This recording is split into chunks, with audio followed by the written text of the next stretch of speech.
Well, welcome to the 700 Club. Folks, this is not survivable. That was a dire warning to people in the path of the monster Cat 4 hurricane called Laura. It slammed into the Louisiana coast with roaring winds of up to 150 miles per hour. And with raging storm surge, it could peak at 20 feet. Has it all worked out quite that bad? It seems to have gotten better. Jenna Browder is reporting on the devastating impact of this catastrophic storm. The Gulf Coast is feeling the force of Hurricane Laura. Some forecasters warning people may not be able to live through it. And now we're waiting to see its full effect. Folks, this is not survivable.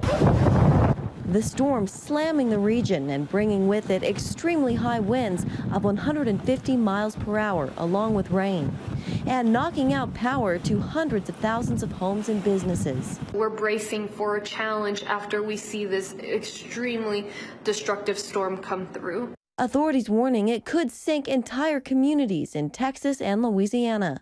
If you think you're safe because you made it through Rita in southwest Louisiana, understand this storm is going to be more powerful. Laura upgraded to a catastrophic event as it headed toward land. This satellite showing its speed and magnitude. This is dangerous storm surge. And in some cases here, you look at some of these values, it's not survivable. Early reports said the storm surge had already hit 9 feet in some places, and it could go as far as 30 miles inland.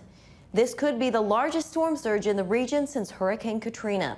And with it, Laura is also expected to bring catastrophic wind damage. Thousands are flocking to evacuation centers. Hurricane Laura is going to be catastrophic for the areas that it hits hardest. Some 580,000 people have been ordered to evacuate, although some stayed behind. CBN contributor Chuck Holton is in Lake Charles, Louisiana, directly in Laura's path. So the sun is up now. We survived the night. It's still pretty windy out here, so I'm hiding behind this wall. But I want to show you the outside of the building that I spent the night in last night. Check this out. Just about every window blown out of that thing. Incredible. Laura also threatens a center of the U.S. energy industry. 84% of Gulf oil production and around 61% of natural gas production were shut down. But for now, the focus is on the storm, which weakened to a Category 3 a few hours after it made landfall, with 120-mile-per-hour winds and capable of causing severe damage. And Operation Blessing, disaster relief teams are already at work. An assessment team has arrived in Louisiana, while another delivered supplies in Grand Prairie, Texas. Jenna Browder, CBN News. Well, Operation Blessing teams are there. They've got Home Depot disaster relief kits. They've got mobile kitchens. They've got a lot of essential supplies. And we want to be there to help people. So I think people are trying to dig out right now. But Operation Blessing is 1-800-700-7000. If you want to help and contribute, let's do it. Wendy, you were down there at Katrina. Yeah, and Katrina was a Cat 3. Yeah. This was Laura was a Cat 4 when it made landfall. Yeah. And I'm interested to find out if, in fact, those storm surges were as high as 20 feet. Yeah, I don't think they were. I don't know. But, you know, Katrina, the thing is, the levees breached and the water came pouring in. It just flooded the city. It was just a devastation. We were on Canal Street, and we literally just were walking up with the water as it was rising, and it was quite eerie. And then the looting started, and it just became a nightmare. Well, you know, we had trucks positioned over on Lake Pontchartrain all ready to give people, and people were inside of New Orleans. They were desperate for water, desperate for food, desperate for supplies, and we had trucks, and FEMA wouldn't let them bring us in. I mean, the lack of coordination between the federal government and the state was just appalling. Yeah. So I believe in this case, everything, they learned their lesson, and hopefully prayers are being answered and people aren't being injured as much as the forecasters would have thought. We hope so, because I've certainly been praying, and I know many people have, for those people to be spared injury. Well, in other news, day 3 of the Republican National Convention featured a Land of Heroes theme with a shining roster of speakers and a surprise visit. So what's ahead in the final wrap? John Jessup has that. That's right, Pat. President Trump speaks tonight, accepting the Republican nomination to run for re-election. This all coming after American heroes who built and defended the country shared the spotlight at last night's convention. Vice President Mike Pence closed the evening by praising administration accomplishments, looking toward another term, and setting the political table, so to speak, for President Trump's speech tonight. Here's CBN's White House correspondent Ben Kennedy with that story. At historic Fort McHenry, Vice President Mike Pence formally accepted the RNC's nomination, as President Trump and First Lady Melania Trump made a surprise trip to witness the moment. The spirit of heroism thrives in the presence of tyranny. And the theme, Land of Heroes, was on full display. This evening, we look at heroes in our land. They've stood at the forefront throughout this pandemic. We are nation of heroes. Congressman Crenshaw shared his experience with heroism in service of our country. 8 years ago in the fields of Helmand Province, Afghanistan, a close friend and teammate laid down cover fire against Taliban insurgents so that I could walk, blind and bloodied, to the medevac helicopter and survive. But he didn't. Dave Warson was killed 2 months later. He died a hero to this great country. In a very personal moment, White House Press Secretary Kayleigh McEnany spoke, deciding to undergo a double mastectomy in 2018 to prevent breast cancer. As I came out of anesthesia, one of the first calls I received was from Ivanka Trump. As I recovered, my phone rang again. It was President Trump calling to check on me. I was blown away. Here was the leader of the free world caring about my circumstance. President Trump helped me shatter a barrier in the world of politics. As Trump's campaign manager, Conway is credited for helping him win the White House and then served as counselor to the president, a post she plans to leave at the end of the month. He has stood by me, and he will stand up for you. Be a radical for our republic, for which I stand. One nation under God. Paralyzed by a car accident, Madison Cawthorn stood in support of President Trump as he runs for Congress in North Carolina. God protected my mind and my ability to speak. So I say to people who feel forgotten, ignored, and invisible, I see you. I hear you. Vice President Mike Pence agreed as he took the stage and prayed for the nation as Hurricane Laura bears down on the Gulf Coast. This is a serious storm, and we urge all those in the affected areas to heed state and local authorities. Stay safe. The audience then rose to its feet with the appearance of the commander-in-chief, who came to support his VP. President Trump will close out the RNC tonight by accepting his party's nomination, delivering a speech on the White House South Lawn.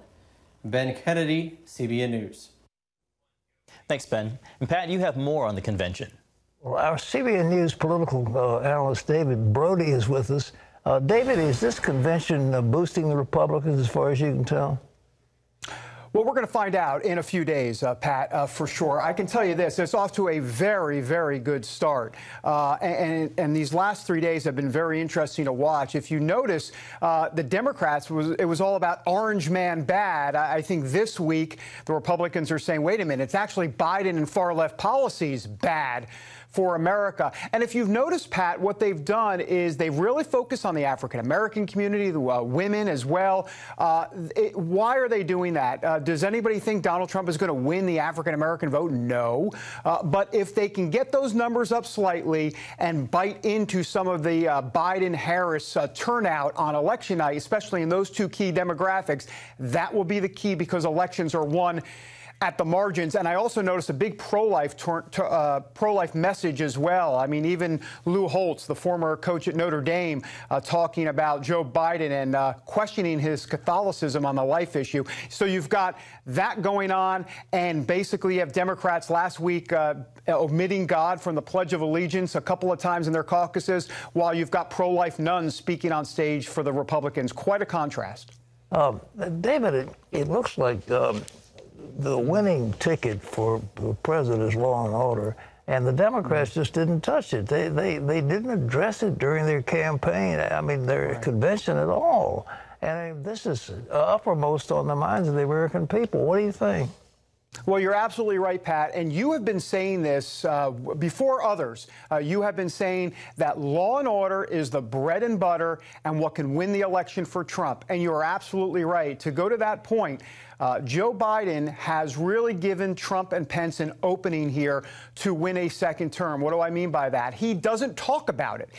Even yesterday, when he briefly mentioned the violence that we're seeing, the rioting and the chaos in the streets, overall, he just doesn't mention it. They turn a blind eye to it. He, Joe Biden, is giving oxygen to the Trump-Pence campaign, and sources that I talked to this morning in Trump world, and many close to the president, say they are seeing a difference in the polling because of that.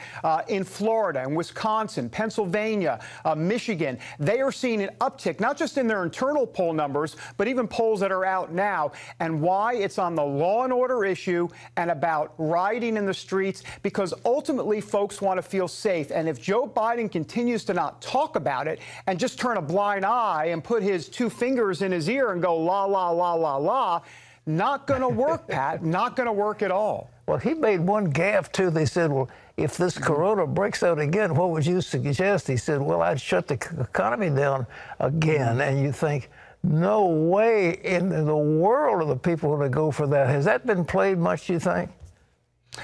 Yeah, I mean, it was a major faux pas in a major interview with David Muir from ABC News. I mean, look, so you're now going to run on, what does that mean? You're running on what? High unemployment?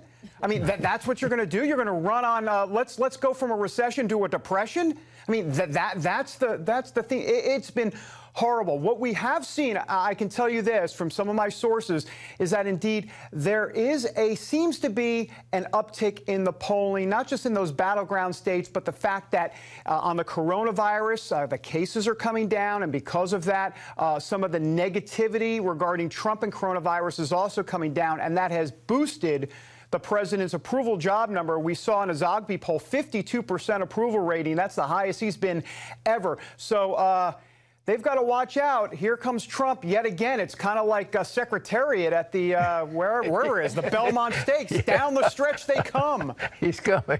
Well, you know, the last time around, they kept talking about a path to victory. And I had figured it out, along with our staff, that indeed Trump did have the path to victory in the Electoral College.